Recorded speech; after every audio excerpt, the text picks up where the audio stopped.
Hey everyone, welcome back to Aliens on Toast Gaming, and welcome back to another Dino Dossier Spotlight and Analysis for the Isle. And this time we're looking at the Avaceratops, the Ava's horned face. I don't actually know who Ava is, but apparently they're important enough to name a dinosaur after, which is pretty damn cool. So let's just jump in right down here, down to the bottom. The discovery date for the Avaceratops was discovered by a guy called Dodson in 1986. I can't quite remember, but I think this is the second youngest dinosaur discovery. Like this is the most closest to today's date that we've had so far, which is kind of cool. I'm wondering if it is to him that a person called Ava is so important. Or if it's to somebody else and he's naming it for someone else, who knows. It was during the Cretaceous period that the Avaceratops was running around on those little 4 feet of theirs. 73 million years ago in the underbrush of the jungles and wetlands of the Cretaceous. And as I mentioned earlier, Avaceratops is Ava's horned face. Okay, so let's actually have a look at the vital stats for this guy. We can see the rear and front prints, which are actually really interesting. I love how kind of cutesy the footprint is for, I think it's the front foot, if we have a look.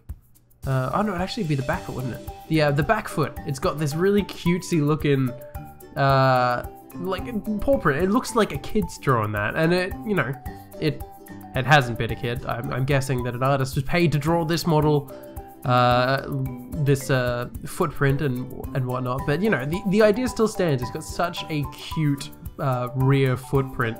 The front one looks kind of like what I expect. I'm not overly impressed, overly like disappointed. It's just that's what the foot is. But that front one I've always thought is just absolutely adorable. Same with the dibble. The Diablo has the same kind of footprint, and it's just the cutest shit ever. I love it. So we know the Avaceratops, we know this little herbivore. It's the second tier, I believe, of dinosaurs in the Isle. So going from the Taco line down the Ceratopsians, you've got Taco, then Ava, and then on to whatever else, whether that be the Diablo and then the Trike or whatever else happens to be there. It is a herbivore. Its length is 2.3 meters, which is that's freaking long. That's a long dinosaur. Its height is 1.3 meters, 4 feet, which means that's actually just a bit shorter than my wife, which is kind of crazy. Like that 1.3 meters, and then I think of that, and I'm like, oh, that's, you know, that's not too tall. That's and considering that it's a quadruped. And it's 1.3 meters. That's tiny. But then you think of that in relation to somebody else's height, and that's not that small. That's like a good, I think, 40 centimeters shorter than my wife is, which is kind of crazy. But you know, it weighs a bit more than her. It weighs 1 ton, weighs 1,000 kilograms. Its attack type is bleeder, and I'm not sure if this is still true. I think that... No, it doesn't. It's the dibble I'm thinking of. I was going to say, I'm pretty sure that the Ava can now actually break the legs of some dinosaurs. But no, that is the Diablo. The Diablo can do that. The Ava just does bleed and damage. Its visual acuity is limited night vision, which is true. The Ava has absolutely horrendous night vision. A sense of smell requires further study. Temperament, social, easily startled, which makes sense when you're one of the smaller dinosaurs in the Isle, one of the smaller, slower dinosaurs in the Isle, that you're going to be easily startled. That's just something that happens. And overall stamina is low metabolic rate, which means you don't have to eat that often. But one thing I do want to return to is the sense of smell, because I think this is actually the first Dino Dossier that I have actually covered since the scent mechanics have been released. So the current model for scent mechanics is that, you know, you press J and all of the footprints light up in this crazy, like, fluoro green color, and you can see for miles around. And they last for like 20 minutes, and it's a really easy way of tracking a dinosaur, even tracking your own footprints. And I'm not sure if that's the final version. I'm pretty sure that's not what they want to do. My understanding is that they want to implement it so that you smell the blood that's dripping off dinosaurs. So you'll attack I don't know, an Ava as a Hera or an Ostro. You'll cause it to bleed, and then you'll sniff out that blood trail that follows the Avaceratops around until they've healed. So you've got a timeline that you set. You bite the dinosaur once, it's going to bleed for a certain amount of time. You set a higher bleed on that dinosaur, you get a better starting attack, then you're going to be able to sniff that dinosaur down for a lot longer. But these are all the old documents. There's no current ones that have been released, none that have been stated. Like, this is the official version. This is just all what was released ages ago. So it still says requires further study. But it'll be interesting to see how that changes in the future when these are actually included in the main game. Let's have a look at the feeding grounds. So looking at this, this is probably one of the old pictures of the redwoods, and I can see there that it's got the food from the old redwoods. I remember eating those as a dinosaur. And I'm not sure if they're going to be included as one of the food sources in the current redwoods map. I'm not sure. I don't know. I haven't seen these particular food types floating around anyway. Not to say that they're not, I just don't know that map as well as I'd like to. But anyway, Avaceratops rely on their small stature to remain safely hidden among the undergrowth of the island forests.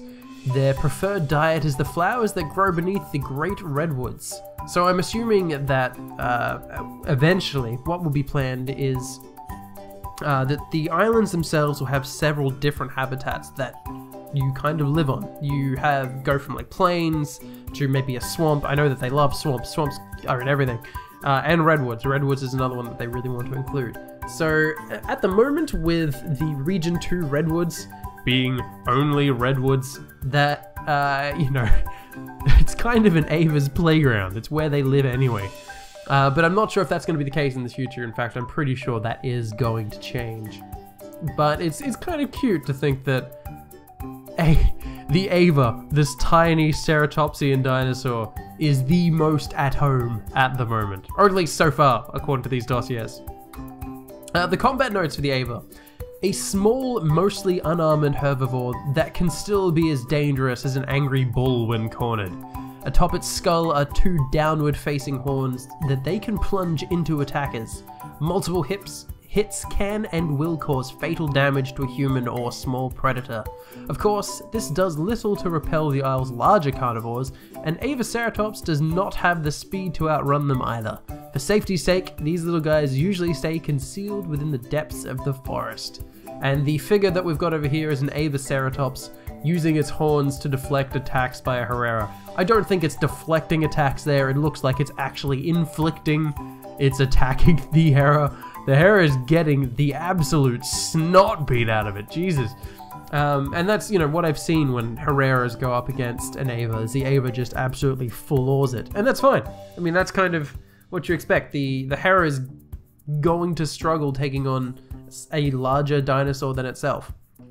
I think that the Ostro eventually will probably be more suited to taking on an Ava, whereas the Hera is definitely like almost going to fill the role of an egg thief. Like, it's going to go after the young dinosaurs, the ones that, you know, spawn at a lower age, or are nested in by other carnivores or herbivores in the Isle. The Hera is going to be skilled at taking those down, but not necessarily coming up in a fight against an Avaceratops.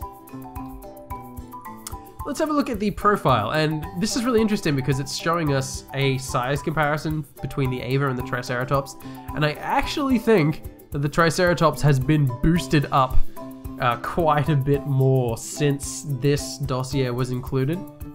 Or the Ava's been shrunk down, because I think that's about the relationship between Triceratops and a Diablo, maybe?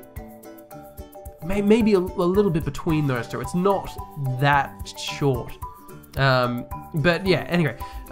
So we can see that the Triceratops on the left here, the Ava on the right here, just to get some sort of sense of scale. I believe that's using the old trike model as well. Not that that really matters, but it's just a point of interest.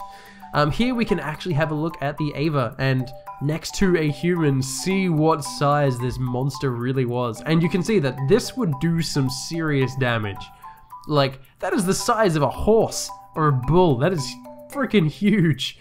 And, like, running, well, a ton of meat and muscle and bone running straight at you at full pelt, especially the speed that the Ava goes at the moment, running straight into a human. Like, even if it didn't have the horns, you would die. Imagine a pallet full of bricks hitting you, and you can kind of imagine what the Avaceratops will be like. But we can see that it's got deadly horns, a decorative frill, thin skin, a small spindly tail. It does actually have a really small tail, and weak legs. And I'm actually pretty sure that this is based off the old Avaceratops. I'm not sure if you guys will know, but the Avaceratops a couple of months ago got a change where it can now sprint. Like, it moves through the undergrowth really quickly. It used to be a really cumbersome, it would basically, its jog speed was its sprint, and it was really hard moving this guy around. And it seems to be that this dossier is still kind of based off that logic. It's still based on the theory that the Avaceratops does not move very fast. That's not the case anymore. The Ava is freaking speedy.